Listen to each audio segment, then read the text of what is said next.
Dans cette vidéo, nous allons parler des privilèges.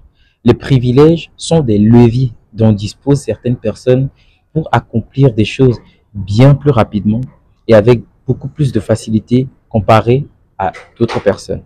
D'accord? Et les leviers, souvent, ces privilèges, parfois, nous ne les choisissons pas forcément.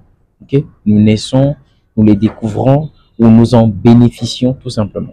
Donc, dans cette vidéo, je vais citer au moins 4 privilèges dont vous bénéficiez probablement ou dont vous ne bénéficiez pas, qui fait en sorte que vous performez ou vous ne performez pas. Si vous identifiez que vous avez ces privilèges, je vous encourage à témoigner énormément de gratitude pour la vie que vous avez. Parce que comme je le dis bien, c'est des privilèges. C'est vraiment des privilèges.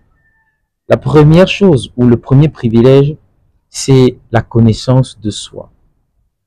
Vous savez, nous sommes dans un monde où les personnes qui se connaissent sont les personnes qui, à mon sens, sont imperturbables. Vous allez vous retrouver dans des situations, dans des endroits, dans des entreprises, dans des projets où, si vous avez une forte ou bien une très bonne connaissance de vous-même, vous ne serez pas perturbé dans vos rapports avec les autres, qu'importe ce que les gens vont dire, qu'importe ce que les gens vont essayer de vous faire subir. Une personne qui se connaît parfaitement, je vous assure que cette personne est imperturbable. Et c'est un privilège parce que beaucoup de gens ne se connaissent pas. Beaucoup de personnes ne se connaissent pas. Voilà pourquoi les gens courent dans tous les sens sans savoir où ils vont, pourquoi ils font les choses, qu'est-ce qui leur correspond. Ils voient les gens faire des choses, ils se mettent à les faire et après ça ne fonctionne pas pour eux. Donc, un grand privilège dans ce monde qui essaye de dérouter énormément de gens, c'est la capacité à se connaître. Si vous vous connaissez, croyez-moi que c'est un privilège. C'est un privilège parce que ce n'est pas quelque chose qui vient comme ça en claquant du doigt. Non, c'est du travail, c'est un process. Donc si vous avez une bonne connaissance de vous-même, déjà félicitations. Et il y a de quoi être reconnaissant parce que comme je vous l'ai dit, vous l'avez probablement le remarqué vous-même dans votre vie. Vous êtes imperturbable tout simplement. Le deuxième privilège, c'est bien sûr l'endroit où vous êtes né. Et croyez-moi qu'il y a des personnes qui sont nées dans des environnements vraiment favorables, propices à la croissance, au développement, mais c'est des personnes qui, elles aussi, se plaignent. Il suffit juste que ces personnes voyagent un peu, aillent à l'autre bout du monde, voir comment les gens vivent, pour réaliser qu'en vrai, ils sont des privilégiés.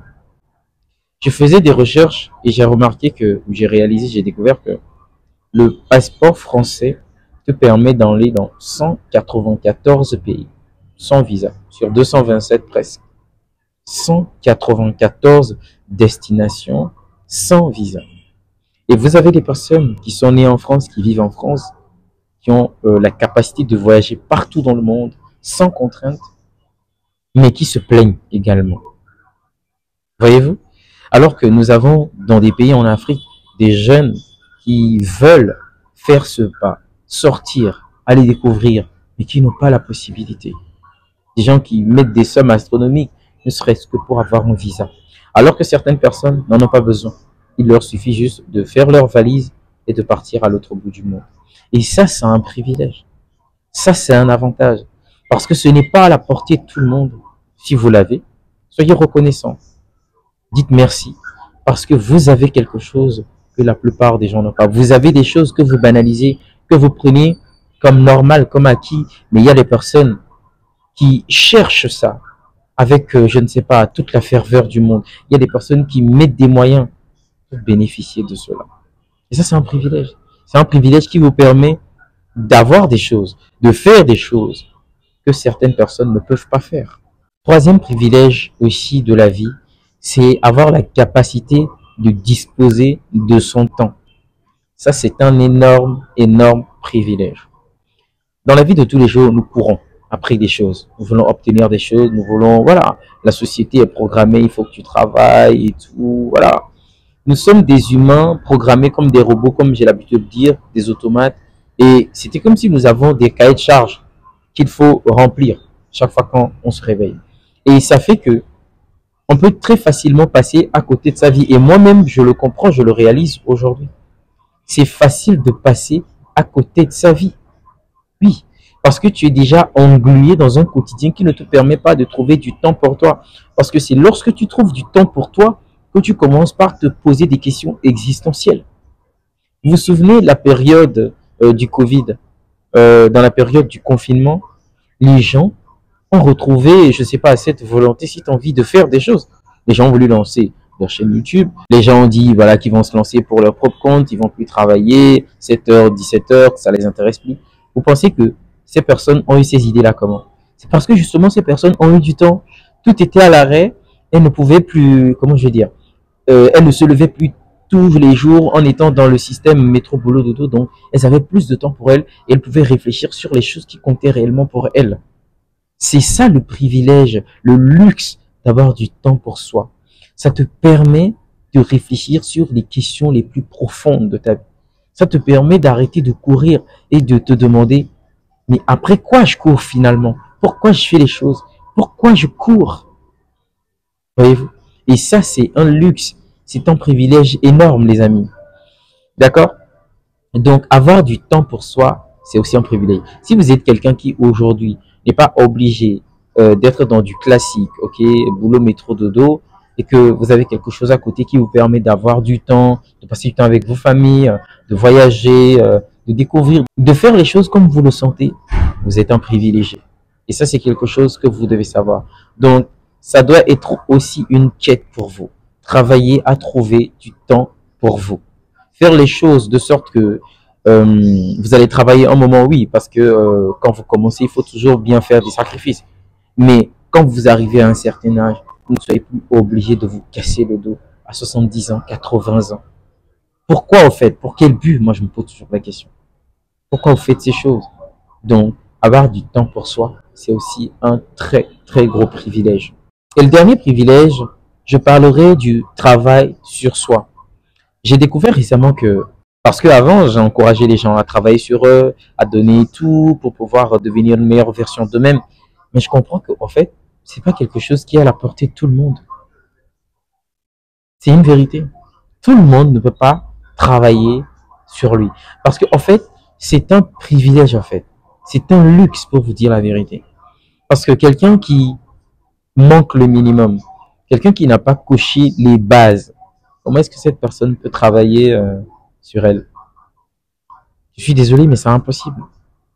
Travailler sur soi, c'est un luxe. Si vous êtes quelqu'un qui, dans sa vie aujourd'hui, travaille sur lui, c'est que c'est un énorme avantage, c'est un énorme privilège que vous avez.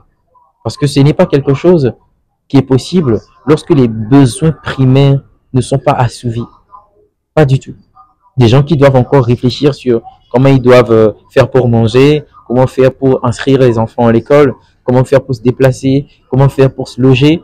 Quand on a encore dans la tête, quand on vit encore avec des préoccupations aussi basses, je suis désolé, mais on ne peut pas se lever tous les matins et dire que bah, on va développer de la résilience, de la patience, ou bien qu'on va faire de la méditation, qu'on va rester dans un état positif et toutes ces choses. Pour ces personnes, ok, qui sont opprimées par la vie à un plus haut niveau, c'est du bavardage. Ces personnes trouvent le développement personnel, voilà, tout ce qui est travail sur soi comme du bavardage. Et je ne les blâme pas, je les comprends. Parce que là, au présent, dans le quotidien, ce qui les poursuit est vraiment, vraiment, vraiment bien plus urgent que le fait de se poser, de se prélasser et de dire que on fait des choses, on attend, on est patient, on est optimiste. Rien de tout cela. D'accord? Donc, travailler sur soi, aujourd'hui, je le réalise, c'est aussi un privilège. Je ne vous le cache pas. C'est un privilège. Ce n'est pas quelque chose que tout le monde peut s'offrir. Donc, si vous avez aujourd'hui le minimum qui est requis, vous n'avez pas des soucis pour comment vous soigner, comment vous déplacer, comment vous loger, comment vous nourrir, vous vêtir et toutes ces choses, soyez reconnaissant tout simplement. D'accord? Soyez reconnaissant. Donc, c'est là des privilèges, hein, des leviers qui font en sorte que on ne peut pas atteindre les mêmes objectifs, les mêmes destinations de la même façon. Tu vois. Ça va prendre du temps pour certains, certains n'y arriveront même pas. Certaines personnes ne pourront même pas y arriver, alors que certaines personnes y arriveront. Parce que nous ne partons pas sur les mêmes pieds d'égalité. Nous ne partons pas avec les mêmes privilèges, avec les mêmes avantages. D'accord? J'espère que cette vidéo vous a appris quelque chose, vous a nourri. Si c'est le cas, je me réjouis. On se dit à la prochaine dans une nouvelle vidéo.